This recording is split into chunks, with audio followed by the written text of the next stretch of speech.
Você já se perguntou por que as pessoas que são descendentes de africanos estão em várias partes do mundo hoje? Na América Latina, Estados Unidos, Caribe, nas ilhas do Oceano Índico, no Oriente Médio e até mesmo na Índia? Há centenas de milhares de anos, os primeiros seres humanos deixaram a África, nosso continente de origem, para povoar o resto do mundo. A resposta para nossa questão, porém, nos leva a um período não tão distante, doloroso e que ainda afeta a imagem que muita gente faz dos africanos e de seus descendentes. A escravidão é uma instituição universal. Em outras palavras, ela existiu de várias formas em muitas culturas e sociedades.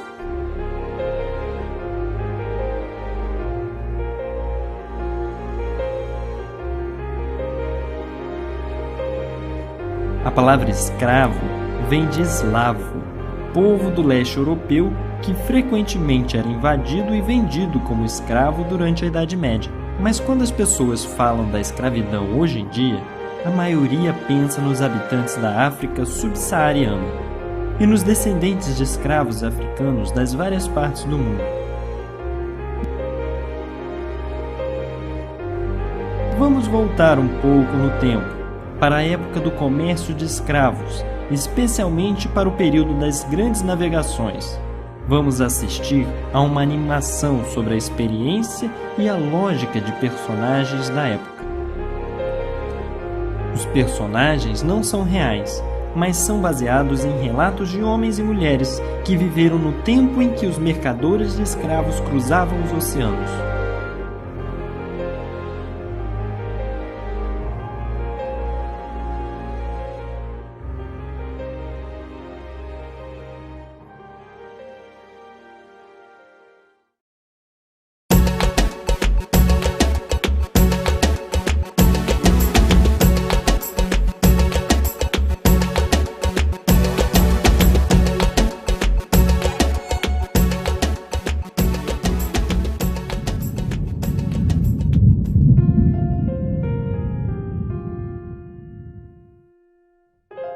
Sr. Brooks é um grande comerciante de escravos de Liverpool, na Inglaterra.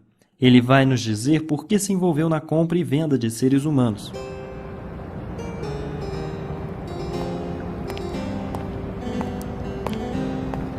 Graças aos esforços dos portugueses e espanhóis, a cana-de-açúcar se adaptou ao clima do Novo Mundo. Podemos agora ter grandes plantações de uma única cultura para produzir açúcar em larga escala.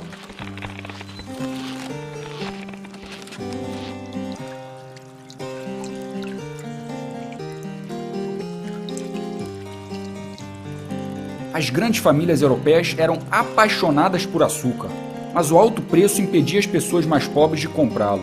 Então tivemos que reduzir os custos de produção, tanto quanto possível. No Novo Mundo, tivemos a terra certa e o clima adequado para a produção em massa de cana-de-açúcar, mas essa cultura exigia uma grande força de trabalho.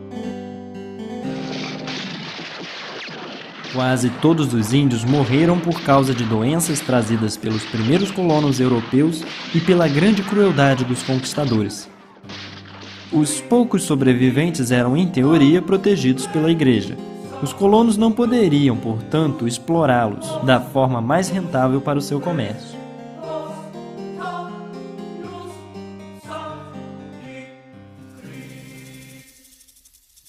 Aquelas terras distantes que muito imaginavam estar cheias de canibais assustavam muitos europeus, e mesmo os mais infelizes moradores da Europa hesitavam em ir trabalhar como operários agrícolas nas Américas.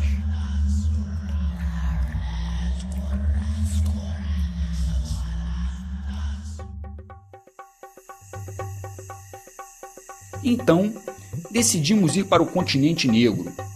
Nós já mantínhamos boas relações comerciais de longa data com vários reis africanos e alguns grandes comerciantes, com os quais trocamos principalmente marfim, ouro e especiarias.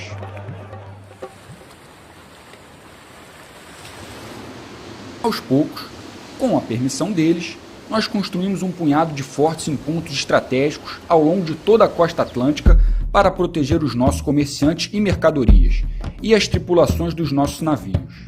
Os fortes foram ainda mais úteis para o desenvolvimento do comércio de escravos.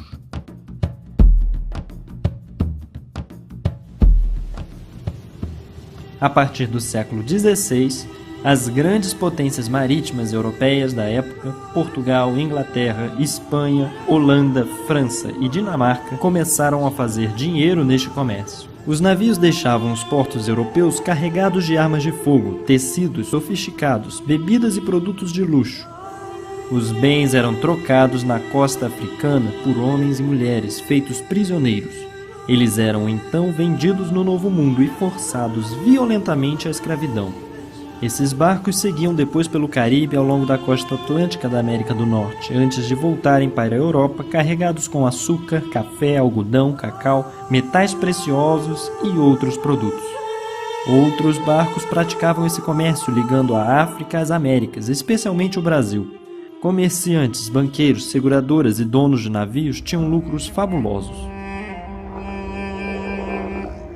O mesmo modelo econômico que foi usado desde o início do século VI até o início do século XX foi o centro do comércio de escravos no mundo árabe e muçulmano. Durante vários séculos, as forças vitais do continente africano foram roubadas para beneficiar outras sociedades que se enriqueciam e se desenvolviam sobre a expulsão violenta e o trabalho forçado de dezenas de milhões de filhos e filhas da África.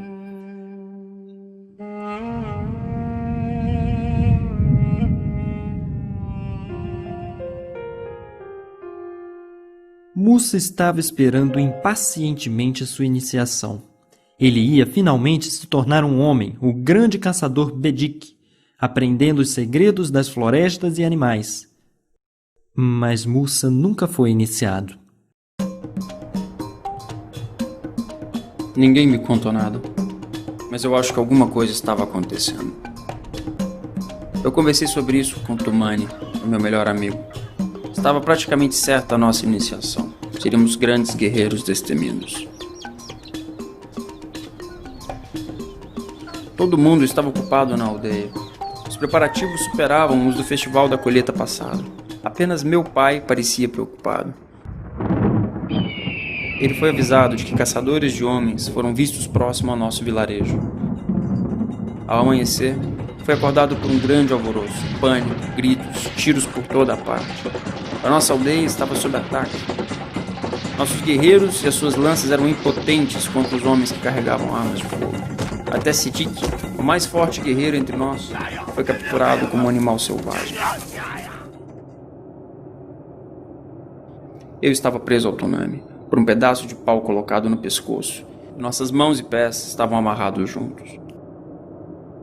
Um cavalo tinha pisado no pé do pobre coitado, e ele estava mancando. Nós estávamos exaustos, caminhando há várias luas. As mulheres e crianças pareciam exaustas. Nossa fila ficava maior a cada parada, quando novos cativos, recrutados à força por caçadores de homens, se juntavam a nós. Depois de andar por milhas e milhas, eu vi à distância os contornos de uma cidade enorme que parecia dominar todo o deserto. Deve ter sido Djedje. Meu pai me falava muito dela. Ele me disse, é uma cidade desonrosa, uma cidade onde seres humanos são vendidos.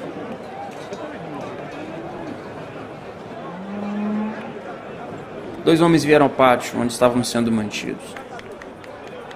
Eles vieram para o cercado onde estávamos todos agrupados. Eles me escolheram junto a outras 10 pessoas, mas não Tumani. Mussa será levado pelo deserto e vendido para um comerciante árabe. Ele será então castrado para valer mais como um guardião de mulheres. Mas Mussa não sobreviverá à operação. No mundo árabe e muçulmano, escravos eram comercializados nas rotas do deserto, rotas marítimas pelo Mar Vermelho, o Oceano Índico e o Mar Mediterrâneo. 3 rotas marítimas foram usadas pelos comerciantes de escravos europeus: a rota do Oceano Índico, do Mar Mediterrâneo e, em escala massiva, a rota do Oceano Atlântico.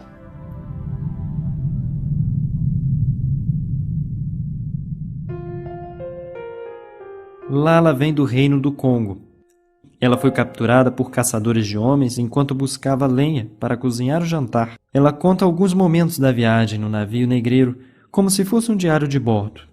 Embarque. Tiraram a gente das celas escuras e úmidas, onde a gente ficou amontoado durante várias semanas. Levaram a gente de canoa para um dos navios enormes ancorados perto da fortaleza. Eu nunca tinha visto nada assim. Mais homens brancos estavam esperando a gente lá. Um homem branco com uma cicatriz grande na cara pegou meu braço, me empurrou no navio. Tava todo mundo com medo. Eram muitas chicotadas, gritos, sangue. A gente foi jogado num porão escuro do navio. Homens de um lado, mulheres e crianças de outro. Primeiro dia da travessia. Tava um em cima do outro, tudo apertado. As correntes estavam bem presas no casco do navio e a gente quase não conseguia se mexer. Eu não conseguia respirar direito. Quando a gente enjoava com o balanço do navio, vomitava um no outro. Era um cheiro de vômito misturado com cocô, xixi, suor, tomando conta do porão inteiro. Segundo dia da travessia. Eu fui arrancada com força das minhas correntes, junto com outras meninas. Quando a gente estava no convés, 3 homens brancos pegaram os baldes, jogaram água do mar na nossa cara. Depois, esfregaram um pano sujo em mim e me jogaram dentro de uma cabine com um homem que parecia ser o líder. E entregaram as outras meninas para os marinheiros. Quarto dia da travessia. O navio parou. Ficou ancorado vários dias e a gente só partiu de novo quando uns outros escravos foram trazidos para o navio do mesmo jeito que a gente tinha sido. 10º dia da travessia. Pemba, a menina acorrentada do meu lado esquerdo, tinha parado de se mexer. A gente se entendia um pouco, apesar de falar línguas diferentes, elas eram bem parecidas. Eu chamei, mas ela não respondeu. O homem branco com a cicatriz soltou ela e arrastou o corpo para jogar no mar. As péssimas condições de transporte dos navios tornavam frequentes os surtos de doenças e faziam a travessia ainda mais angustiante para os cativos africanos. 17º dia da travessia. Às vezes eles levavam a gente para o convés e faziam a gente dançar sob chicotadas.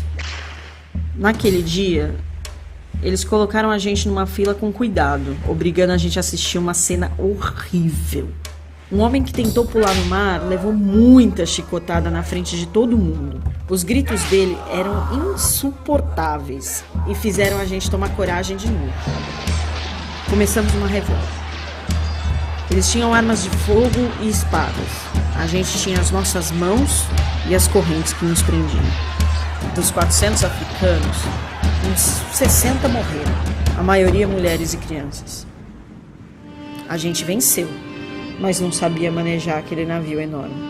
Não dava para voltar para casa. Ficamos perdidos no mar por mais de 15 dias, esperando a água e a comida acabar, torcendo em silêncio para a África aparecer no horizonte. Mas a África não apareceu, nem nenhum outro pedaço de terra. Morrer, mas morrer livre. Foi isso que a gente ganhou.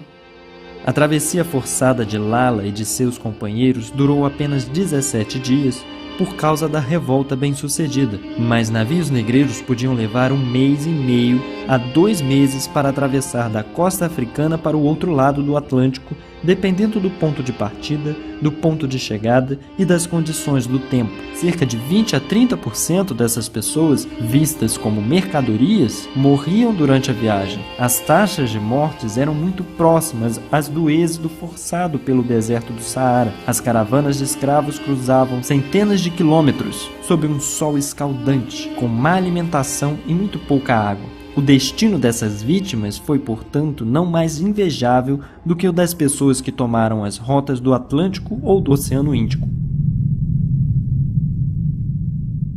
Monsieur Massé é um colono na ilha de Bourbon. Sua fazenda é altamente rentável na produção de cana-de-açúcar e café. Ele vai nos contar o seu método para garantir que seus 182 escravos trabalhem duro.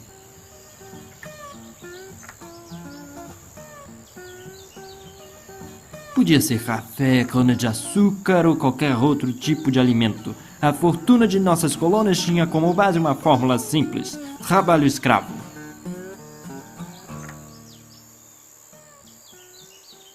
Na minha fazenda, lutei contra a preguiça natural dos escravos com métodos bastante vigorosos e eficazes.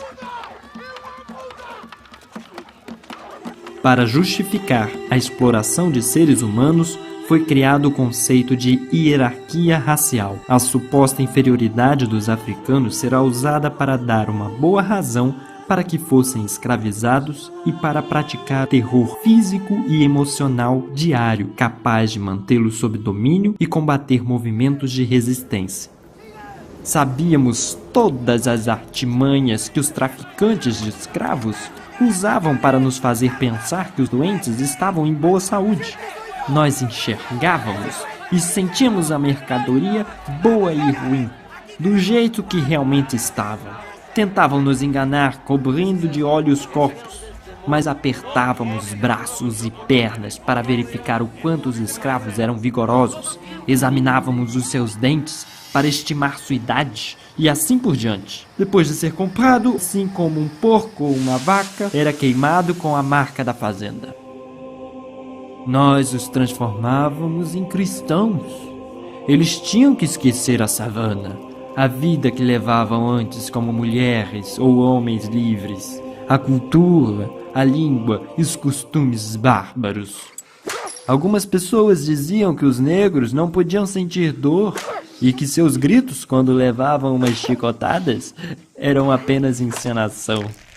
Eu mesmo não acreditava nisso, mas me parecia que esta raça, tão fisicamente robusta e ao mesmo tempo tão fraca mentalmente, devia estar sob nosso controle, como os animais.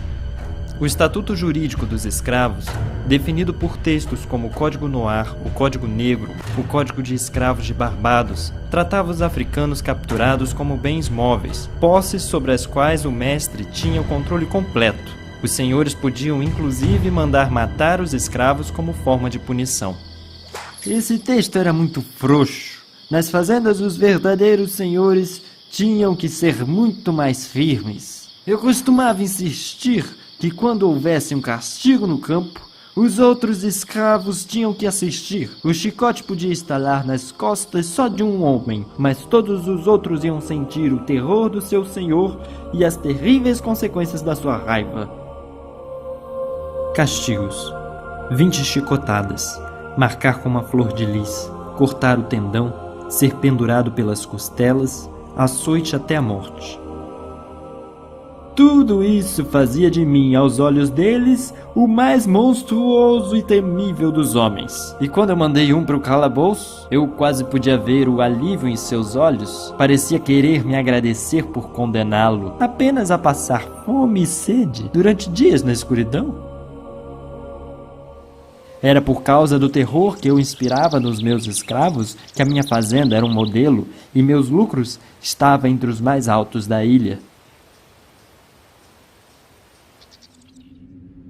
Mas todo esse trabalho demorado foi perdido no levante de Saint-Lô, a noite em que minha fazenda foi destruída por meus escravos.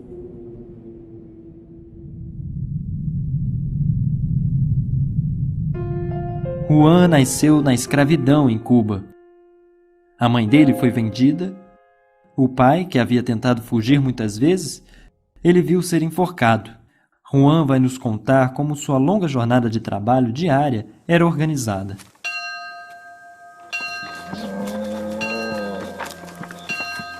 Todas as manhãs, menos domingo, o sino tocava às 6 horas. O caminho até a plantação de cana-de-açúcar era enorme. Meu dia começava caminhando junto com a maioria dos escravos da fazenda.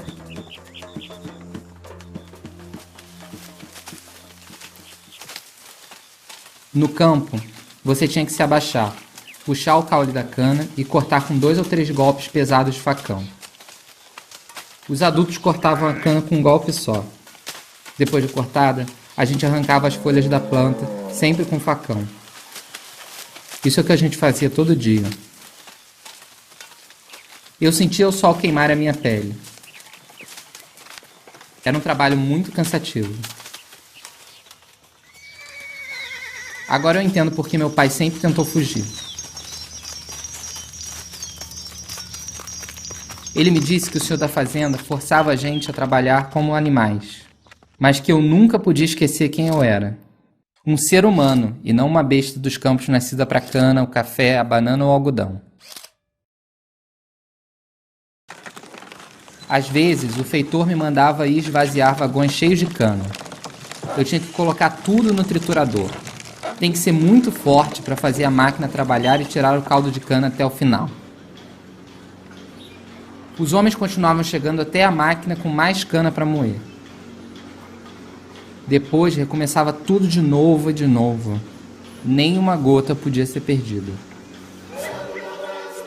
Antes do anoitecer, a gente deixava os campos e assumia outras tarefas, normalmente na casa grande.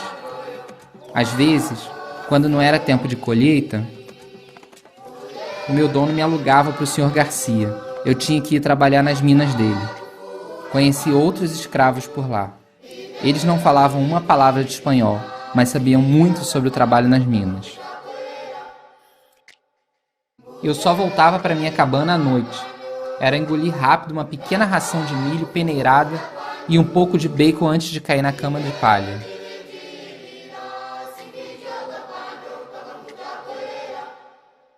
Juan trabalhava em plantações como a maioria dos escravos, mas alguns deles ficavam encarregados de tarefas domésticas na casa grande. Às vezes eu ia com um calo para o rio ajudar a lavar os cavalos. Calo era o motorista do senhor. Ele sempre estava bem vestido. Ele me contou que quando levava o mestre na cidade, às vezes conhecia negros donos de pequenos negócios. Uns conseguiam ser até artesãos. Tinha alguns que eram livres. Mas era coisa rara, porque dificilmente um senhor deixava seu escravo comprar a liberdade.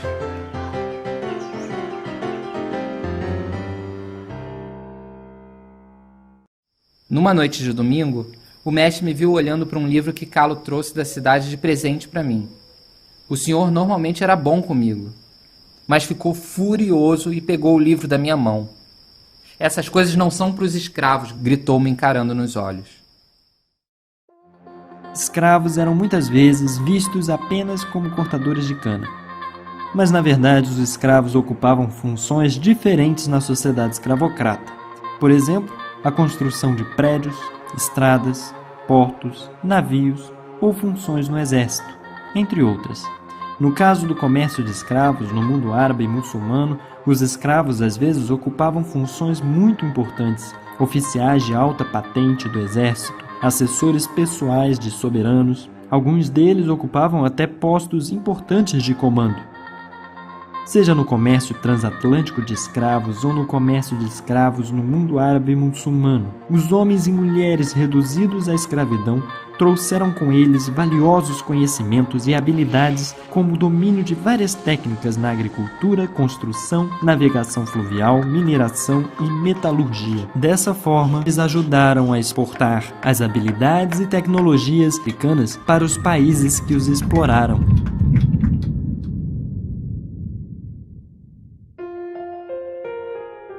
Nani vem do Império Achante, Quando criança, ela foi capturada, vendida e enviada para as Índias Ocidentais Britânicas. Seu único pensamento desde que chegou tem sido fugir para as Montanhas Azuis, sinônimo de fuga e liberdade. Decidimos fugir da fazenda faz alguns meses. Aproveitamos o momento em que o feitor começou a chicotear uma mulher grávida. Meu irmão voou para cima dele. Bastou um soco para derrubar o homem. Outros escravos decidiram se libertar e fugir conosco. Para confundir o capitão do mato, nosso grupo teve que se dividir. A gente sabia que os colonos brancos, os cães de caça e um pelotão de soldados de prontidão na ilha estavam atrás de nós. Encontramos abrigo em um ponto estratégico nas montanhas, de onde dava para ver o inimigo avançando. Era fácil atacar primeiro. Nossa comunidade ficava mais organizada e bem estruturada. A gente vivia de nossos cultivos, da criação de animais, da caça e da coleta. Mas era difícil não lembrar de outros escravos nas plantações. Às vezes, meu grupo fornecia veneno para eles poderem se livrar dos senhores autoritários ou mesmo sádicos. Também invadíamos as fazendas sempre que dava, queimando as colheitas, os campos e roubando gado. Nessas horas, a gente libertava mais escravos. Eles passavam para o nosso lado. O exército inglês perdeu. Causamos tantas derrotas que a Inglaterra foi obrigada a assinar um tratado reconhecendo a nossa liberdade e a independência de nossas terras.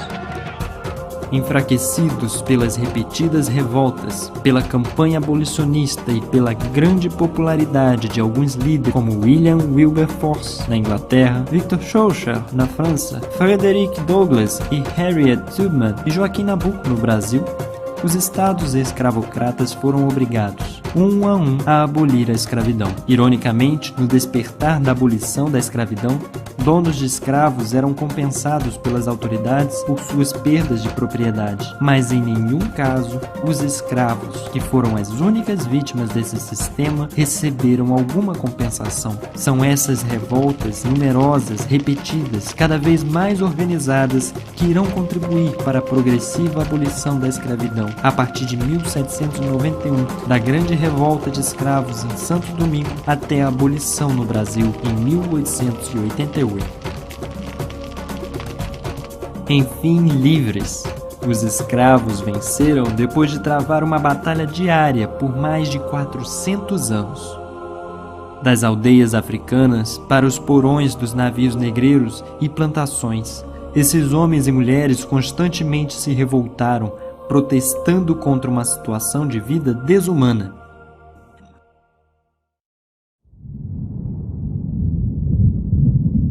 A história desses homens e mulheres é a história do nascimento de sociedades multiculturais construídas pela miscigenação dos descendentes dos índios, dos africanos, de europeus e asiáticos. É a história da música que nos movimenta e que ouvimos todos os dias: blues, salsa, samba, maiola, hip hop, reggaeton.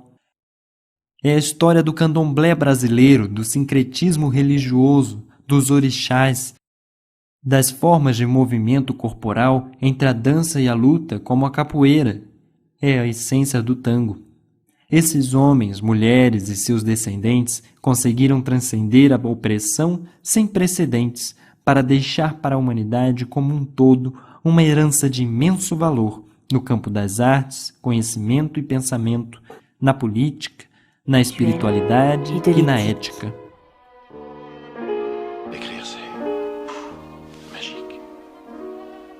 Tu n'as pas eu ce sentiment? Je me souviens quand Rosa Parks se rebella dans le bus à l'heure de la lutte des races, noir est le fruit de l'arbuste. Je me souviens de Martin Luther King et son rêve, dans lequel les hommes seraient égaux et prêts pour la trêve. Je me souviens de Marcus Garvey, le prophète man, de Malcolm X et de Nation of Islam. Je me souviens de Muhammad Ali et de sa frappe légendaire, un brave avec un fort caractère. Je me souviens quand Jordan s'éleva dans les airs, quand Usain Bolt fendit le vent et la poussière. Je me souviens, toujours rappelé de son jeu ensorcelé, de son talent à pousser le ballon dans le filet. Je me souviens de Teddy, carrure impressionnante, un guerrier olympique qui peut te laisser dans la tourmente. Je me souviens aussi de Miles et de son jazz enflammé, de Jimmy et de sa guitare endiablée. Je me souviens de B.B. King et de ses airs swing, de Bob Marley cause I wanna jamming. Et Kampai et Imra, Del et Dos Gardenias, sa mélancolie cubaine, du coup je mets ton carré d'as. Sur un son de Michael, le roi de la pop, ou de James Bond dans son play dans le hip-hop. Je me souviens de Madame Morrison, récompensée pour sa plume, les belles lettres résonnent la tête dans l'enclume. Je me souviens de Hughes et du Grand Dumas, de bons hommes au bon cœur qui avaient de bons karmas. Je me souviens du candomblé ou encore du vaudou, religion doublée d'un rite transcendantal assez fou. Là-bas je vois des Gnawa qui survivent dans ce dawa et les révoltés qui dansent sur un air de capoeira. Je me souviens de Basquiat et de ses belles prouesses, le hip-hop remplace pour ses lettres de noblesse.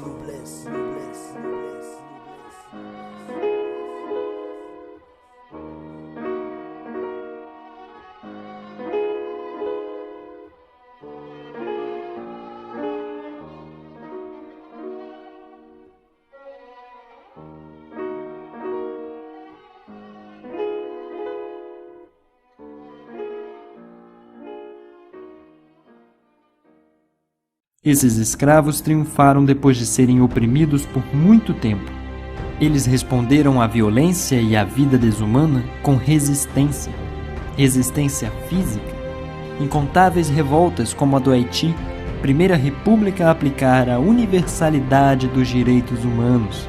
Resistência diária através de 1000 truques para minar o sistema escravocrata. E principalmente, resistência cultural através da dança e da música, da religião e da língua. Eles provaram que a falta de humanidade e a barbárie não eram características daqueles escravizados por meios da violência, mas dos opressores. O comércio de escravos e a escravidão são agora coisas do passado, mas eles deixaram em seu rastro o racismo, um veneno resistente que assola nossas sociedades até hoje. Desde 2001, o comércio de escravos e a escravidão são reconhecidos como crimes contra a humanidade no direito internacional. Mas isso significa que a escravidão não existe mais? Será que não tomou outras formas, menos evidentes, enquanto ainda transforma seres humanos em propriedade uns dos outros?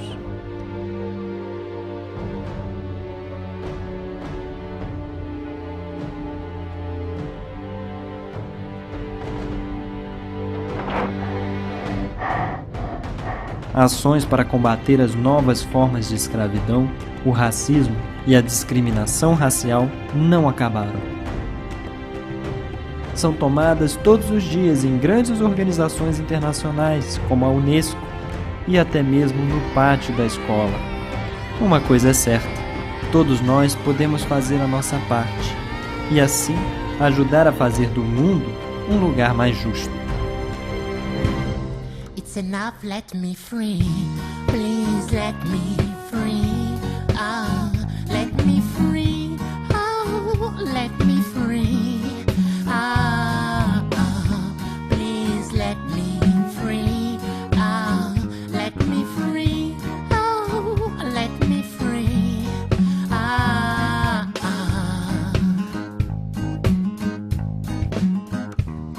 Do you hear the bullet shot by the soldiers, running through the crowd and being in tears? Do you hear the mothers crying, their children lost, walking on a mine, howling gust, gust, howling gust, gust, gust, gust, gust. Let me free, it's enough. Please let me